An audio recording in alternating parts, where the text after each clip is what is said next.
Thank you. Thank you, everybody. I am thrilled to be here in the great state of Kentucky and the beautiful city of Louisville.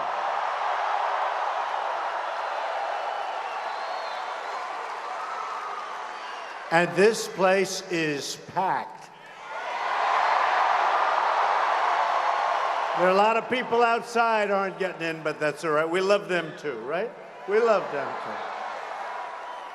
We're in the heartland of America, and there is no place I would rather be than here with you tonight.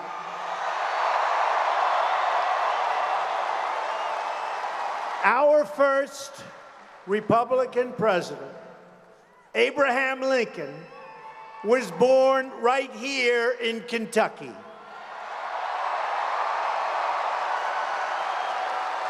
That's not bad.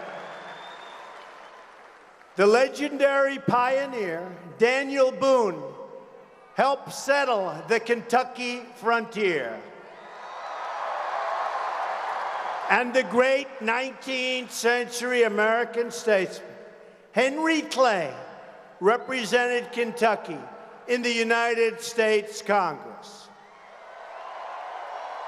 Henry Clay believed in what he called the American system and proposed tariffs to protect American industry and finance American infrastructure. I'm honored to be here today with many of your tremendous modern-day leaders. We're joined tonight, and I want you to give him a nice hand, because he's on our side. Got to take good care of our people, right? And he's got a lot of power for the people of Kentucky. By our Senate Majority Leader, Mitch McConnell. Where is he? Come here, Mitch. Thank you, Mitch. How are you doing, Mitch? Hey, Mitch, we gonna be okay? Everything good? That health care is looking good? Good, thanks, Mitch. And we're also very lucky to have in my cabinet our Secretary of Transportation, the wonderful Elaine Chao. Working with Secretary Chao, we're going to rebuild the crumbling infrastructure of the United States. It's time, right? It's time. It is time. After spending trillions and trillions of dollars overseas, it is indeed time. We are going to start taking care of our country.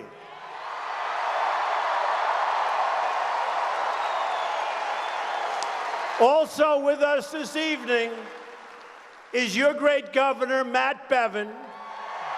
Where's Matt? Matt. Thanks, Matt. Congressman Andy Barr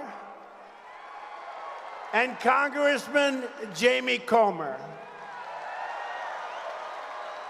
The state motto of Kentucky is united we stand, divided we fall. We are united.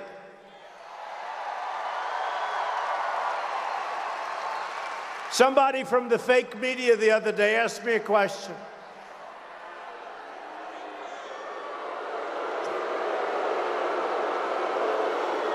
They said, how are the Republicans going to finally get together? I said, wait a minute.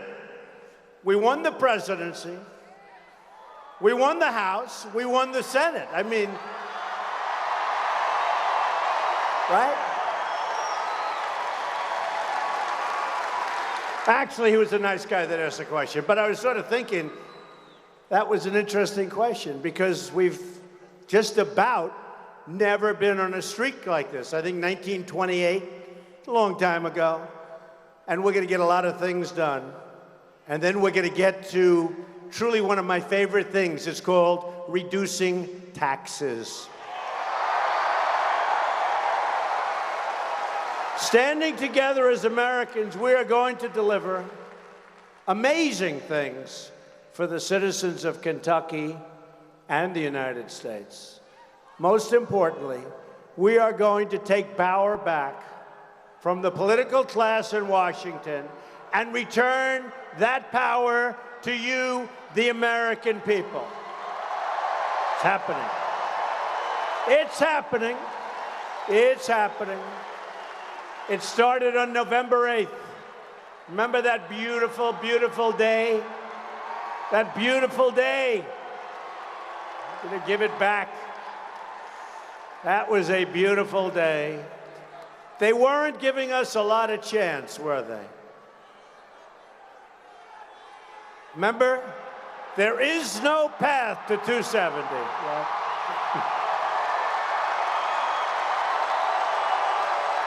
Remember the line? And you know, for the Republicans, the Electoral College was very, very hard to win. Do you remember the famous line? There is no path to 270. Well, there was a path to 306, but maybe not to 270. But we have a lot of work to do. The fact is, we inherited a mess. It's a mess. I met with the Prime Minister today of Iraq. I met with others, the Middle East, North Korea.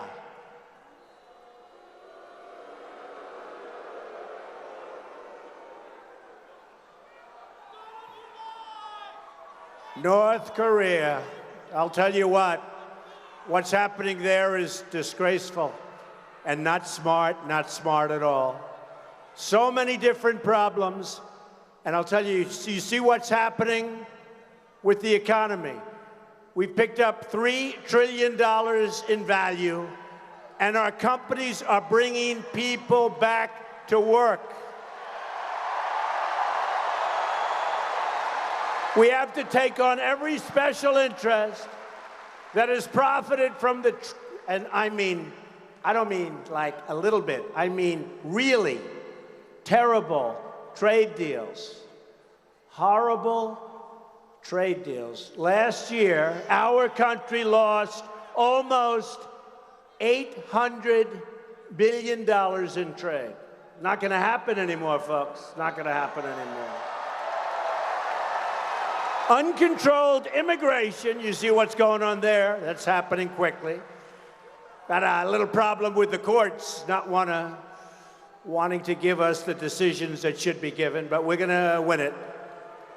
And a financial system stacked against the American people. These entrenched interests will do anything they can to keep the broken system in place, but they will fail. And we will win because we are fighting on this side of our great American heritage.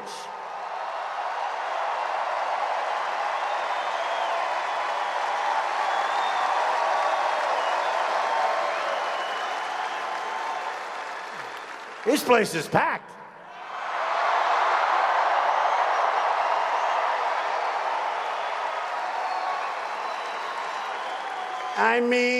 I don't want to say this.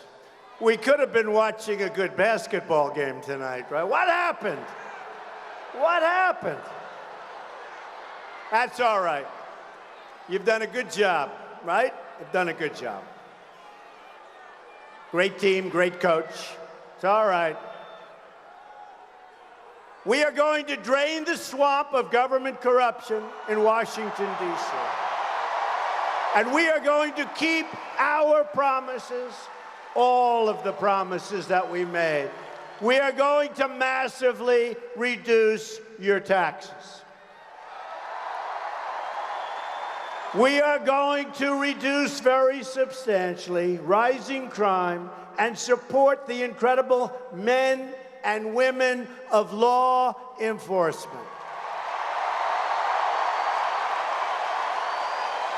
We're going to bring accountability to the VA and take great care, finally, of our great veterans.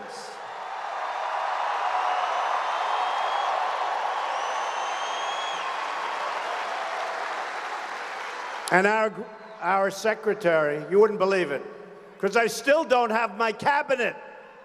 They won't approve my cabinet.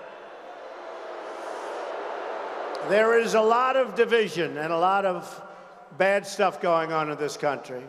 But I'll tell you, David, we love David. David got approved 100-0. Can you believe it? Head of the VA, Secretary of the VA. And you watch what happens with the veterans. It's time we take care of our veterans. We are going to rebuild the United States military, finally.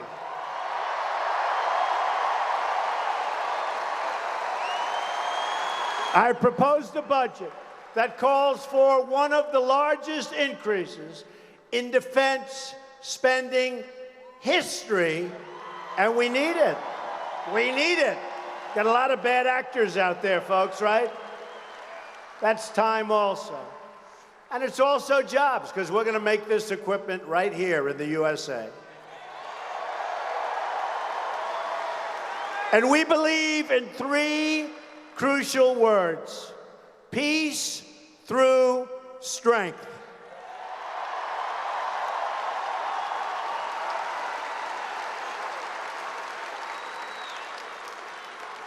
Here's our great Lieutenant Governor, by the way, please. Thank you, darling. Thank you.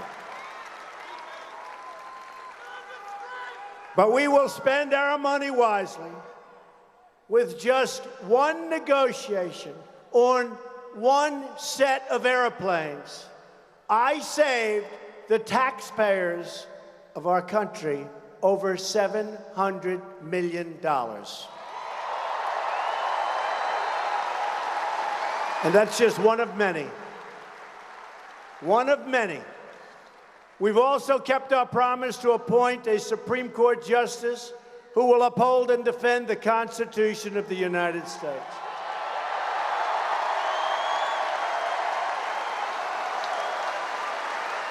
Judge Neil Gorsuch's hearing is now underway in the Senate, and I urge members of both parties to swiftly approve his nomination. He is an outstanding man from an outstanding family with an unbelievably wonderful wife. They should approve. There's another promise that is deeply important to me, and I know it is deeply important to you. We are going to put our coal miners back to work.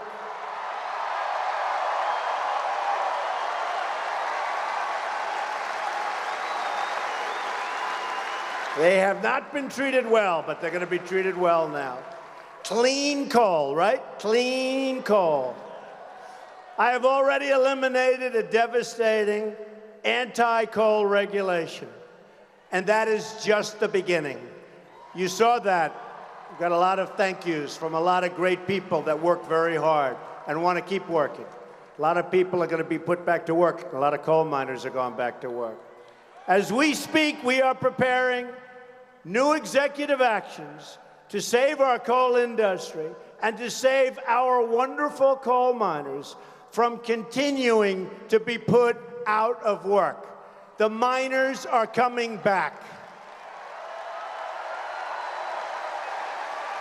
Our new EPA administrator, Scott Pruitt, a Kentucky native, will turn the EPA, environmental, will turn the EPA from a job killer into a job creator. You watch.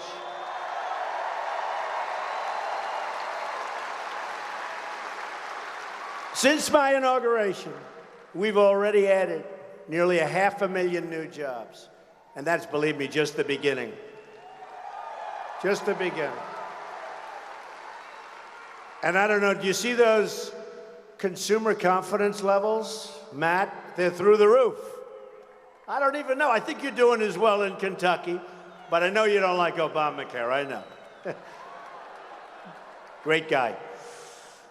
We're working to remove regulations on our auto industry so we can make more cars right here in America, including more cars in Kentucky.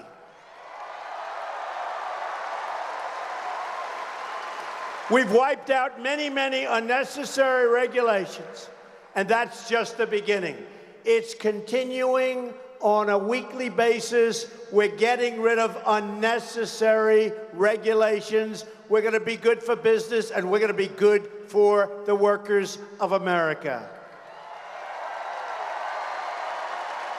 We've also cleared the way for the Keystone and the Dakota Access Pipeline.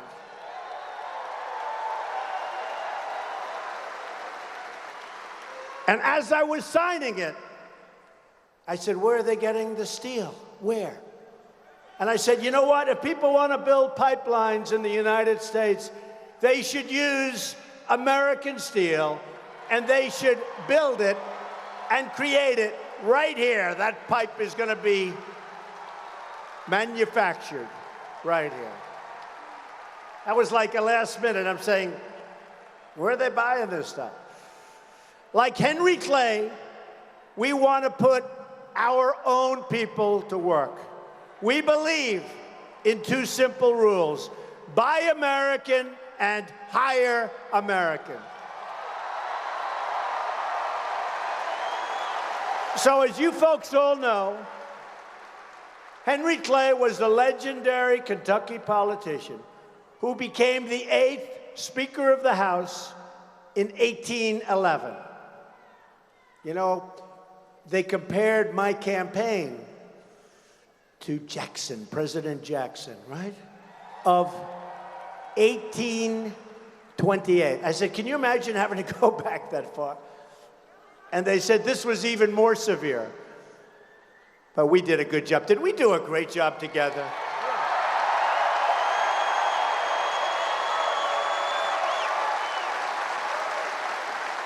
1828, that's a long time ago. Oh, boy. And he was a good president, right? He was a good president. Clay was a fierce advocate for American manufacturing. He wanted it badly. He said very strongly, free trade, which would throw wide open our ports to foreign production without duties, while theirs remain closed to us. That was his quote. He knew all the way back, early 1800s. Clay said that trade must be fair, equal, and reciprocal. Boom. He said fair, equal, and reciprocal. I'm talking about reciprocal trade. Reciprocal. I mentioned that the other day to a group in my office. We're going to be doing some trade deals as soon as we get the health care finished. Oh, I'm looking forward to these trade deals. They're the ones, oh, there's going to be no ambiguity. But I use the word reciprocal. You know, Harley Davidson makes great motorcycles. They were in my office. They were in my office. And they came in. I said, how you doing? Great. How's business? Great. How do you do overseas? Well, it's tough.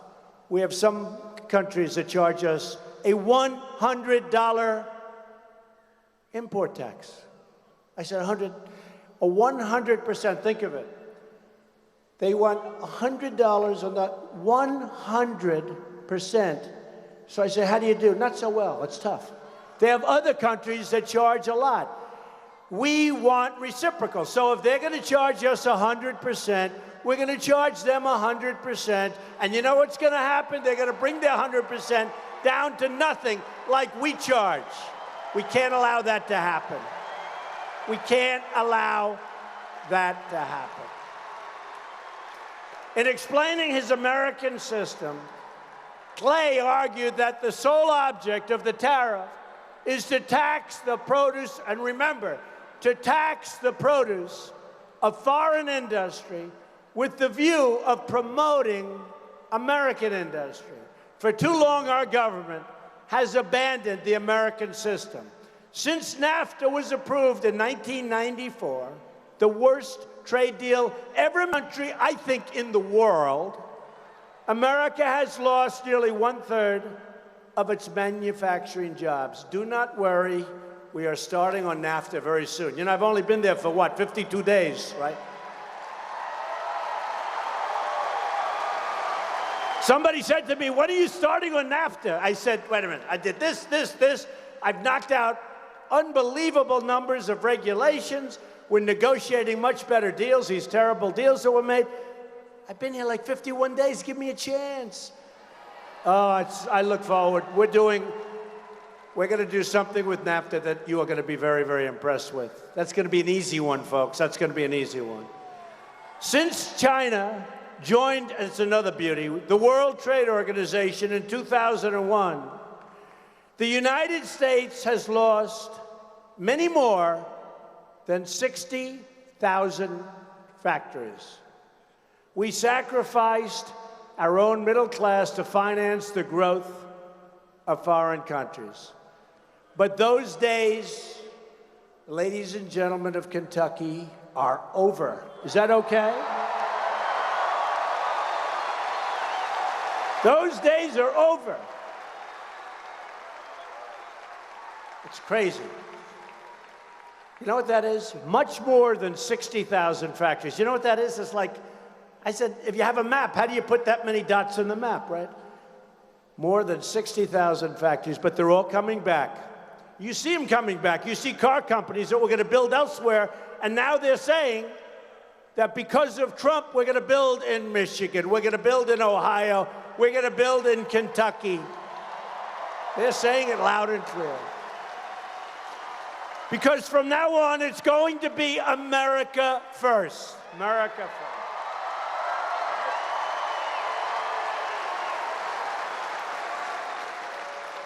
We will be, I promise you, a rich nation once again.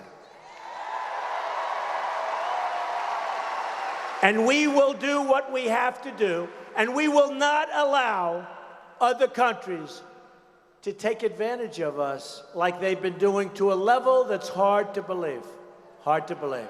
Not going to happen. Not going to happen anymore, Kentucky. Remember that, okay? You just worry about your basketball team. I'll take care of the rest.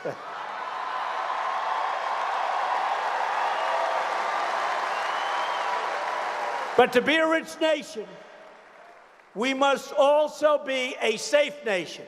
That is why I am following through on my promise to secure, protect, and defend the borders of the United States.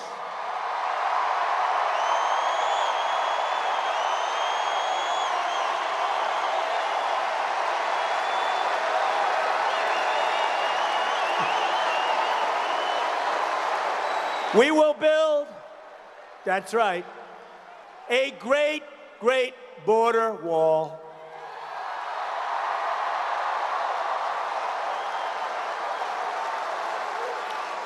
And you know, it's already out to bid. You've probably been reading tremendous numbers of bidders. What does that mean when you have a lot of bidders? It means we're going to get it for the right price, okay? Believe me.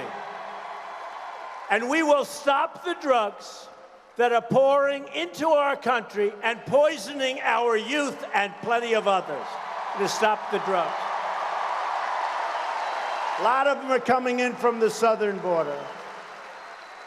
Since the day of my election, we've already cut illegal immigration at the southern border by 61%. Think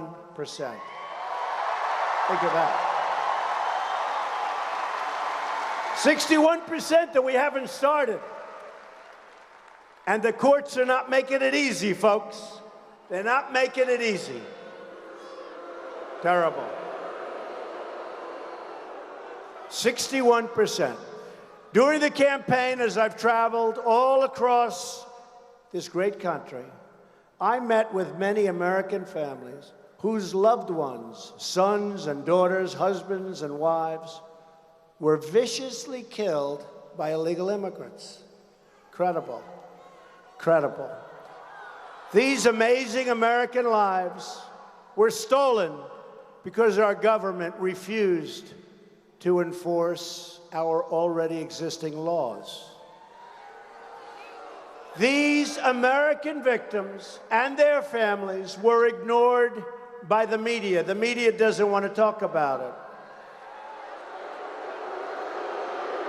They don't want to talk about it. They were ignored by the consultants. They were ignored by Washington. But these Americans were not ignored by me. They were not ignored by you. You showed that on November 8th. They were not ignored by you, and they will never be ignored by any of us. As we speak tonight, we are finding the drug dealers, robbers, thieves, gang members, predators, killers, and criminals of all types preying on our citizens. You've been seeing it, you've been reading about it, and you've been seeing it. One by one, they are being tracked down and thrown the hell out of our country, and we will not let them back in.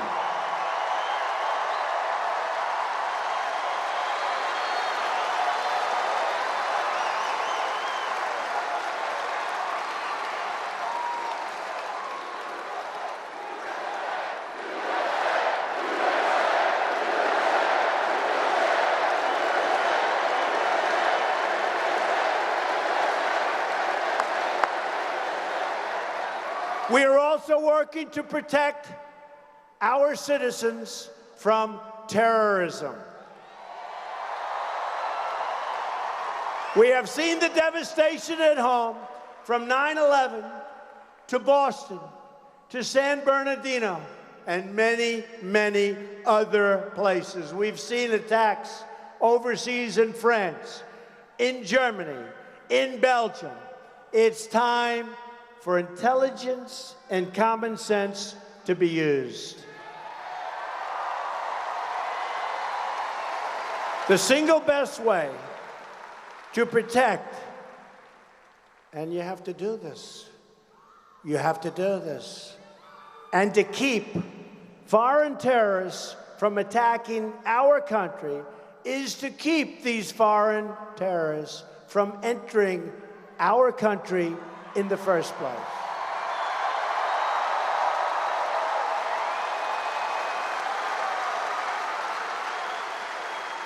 And we will stop radical Islamic terrorism. We will stop it. Not going to let it happen. Not here. Not going to let it happen. Finally, we want a very big tax cut, but cannot do that until we keep our promise to repeal and replace the disaster known as Obamacare. And we're going to be working very closely with our leader, Mitch McConnell, to get that job done. Paul Ryan, everybody, they're going to be working very hard. And Congressman Andy Barr and Jamie Comer, I have to thank them for their help and their support as we move toward the crucial House vote on Thursday, the 7th anniversary of Obamacare's very painful passage. This is our long-awaited chance to finally get rid of Obamacare. It's a long-awaited chance. We're going to do it. We're going to do it. What's the alternative? The alternative is what you have. What you have is nothing. The worst, it's the big lie. And remember this, so true. I happen to like a lot Senator Rand Paul. I do. I do. I like him. It's good. He's a good guy. And I look forward to working with him so we can get this bill passed in some form so that we can pass massive tax reform, which we can't do until this happens. So we got to get this done before we can do the other. In other words, we have to know what this is before we can do the big tax cuts. We got to get it done for a lot of reasons, but that's one of them.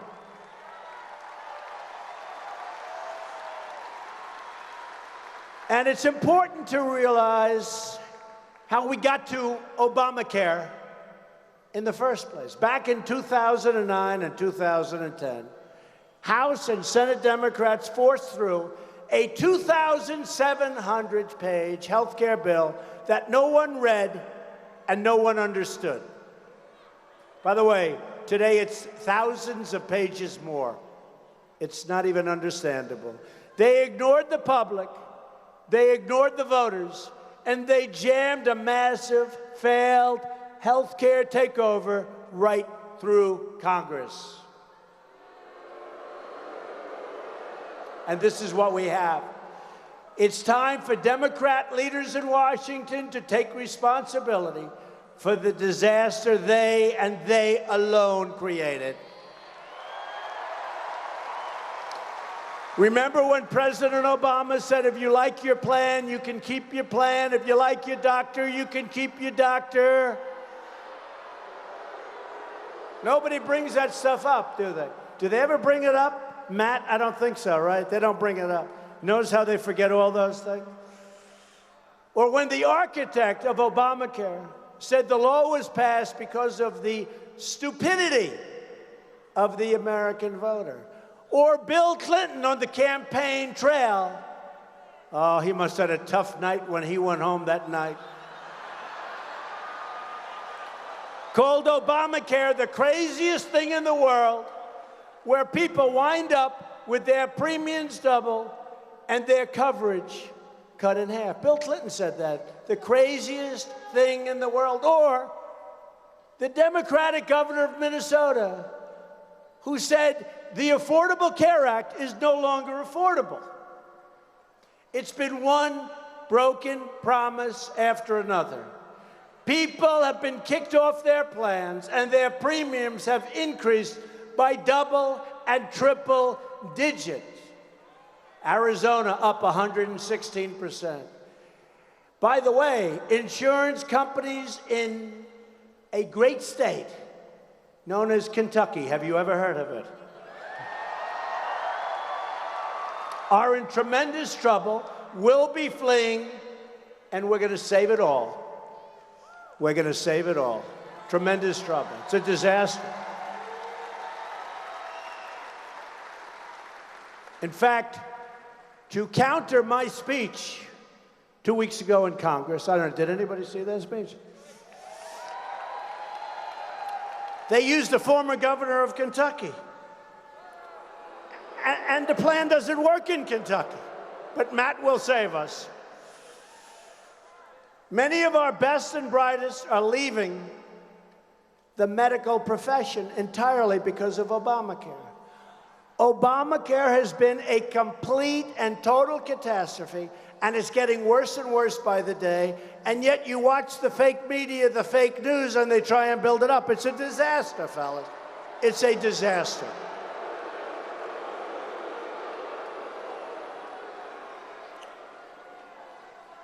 Boy, it'd be great if they told the truth about Obamacare. It would be so wonderful for the people of this country because it would just sail right through. Our plan would sail right through. 1/3 of the counties in the United States now have only one Obamacare insurer left. Some have none. And in your state, it's worse. In a recent interview, your governor, Matt Bevin, who's right here, so I better be careful, said that Obamacare was a disaster in Kentucky. Is that right? I'm quoting that so accurately. And it is. It's been an absolute disaster. Half of our counties only have a single provider right now. It's a financial disaster waiting to happen right here in your own state. Thursday is our chance to end Obamacare and the Obamacare catastrophe and begin delivering the reforms our people deserve. Big thing. Then we get to tax cuts. Big thing. And remember, we're going to negotiate, and it's going to go to the Senate and back and forth. The end result is going to be wonderful, and it's going to work great. Once this is done, we are also going to work on bringing down the cost of medicine by having a fair and competitive bidding process. Some people think that's just as important as health care. The cost of medicine is outrageous, many times higher than in some countries in Europe and elsewhere. Why? Same pill, same manufacturer, identical, and it's many times higher in the United States. You know why? Campaign contributions, who knows? But somebody's getting very rich. We're going to bring it down. We're going to have a great competitive bidding process. Medicine prices will be coming way down, way, way, way down, and that's going to happen fast. And we're just adding that to the bill. I said we got to add that to the bill. We're going to do a bill later. We're trying to add it to this bill, and if we can't, we're going to have it right after. You have some crazy arcane laws, folks, just in case you haven't heard. I am confident that if we empower the American people, we will accomplish incredible things for our country, not just on health care, but all across our government. And by the way, that Second Amendment is very, very safe right now.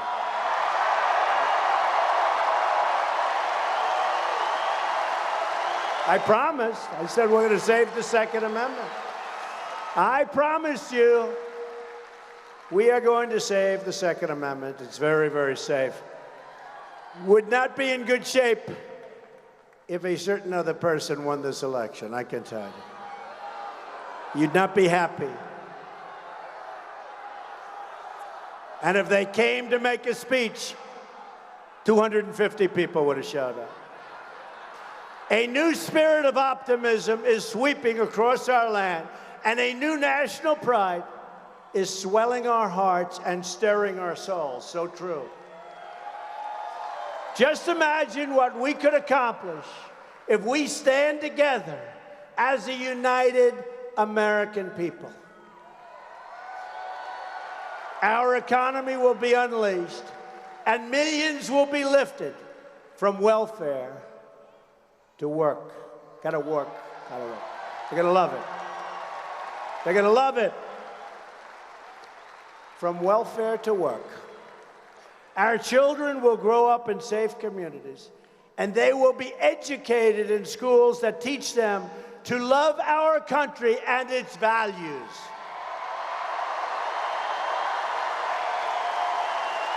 Our inner cities will find a rebirth of hope, safety, and opportunity. And you know, your San Francisco quarterback, I'm sure nobody ever heard of him.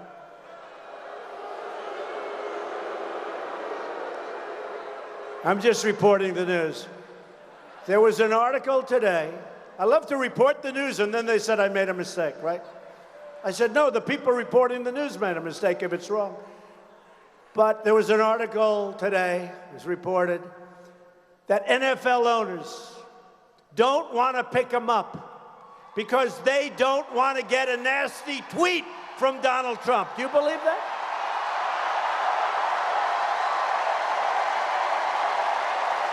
I just saw that. I just saw that. I said, if I remember that one, I'm going to report it to the people of Kentucky. Because they like it when people actually stand for the American flag, right?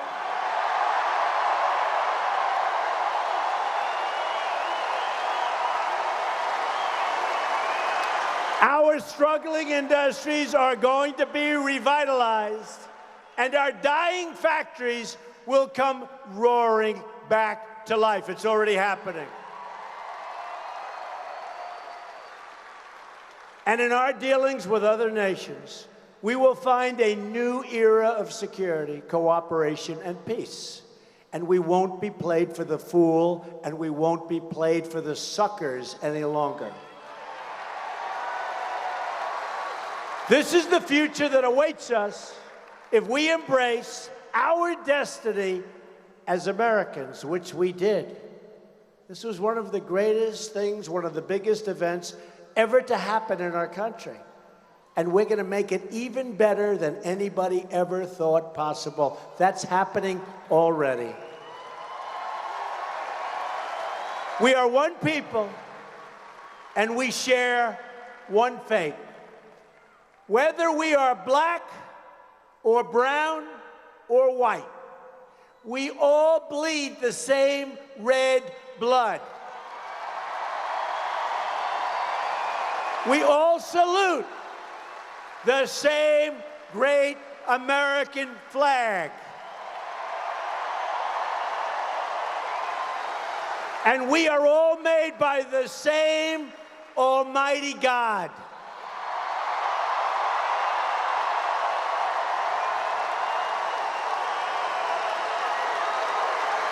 As long as we remember these truths, we will not fail. Nobody can beat us. Nobody.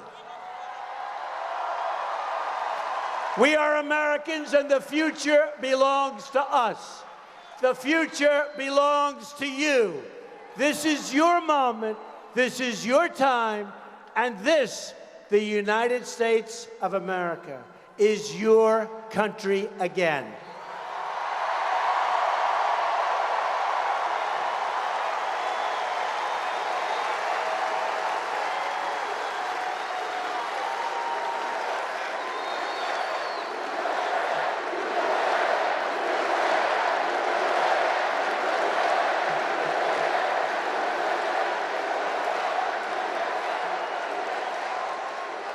So with hope in our souls and patriotism in our hearts, let us now recite these words. Are you ready? Together, we will make America strong again. We will make America wealthy again. We will make America proud again. We will make America safe again. And we will make America great again. Thank you, Kentucky. God bless you. Thank you. Thank you.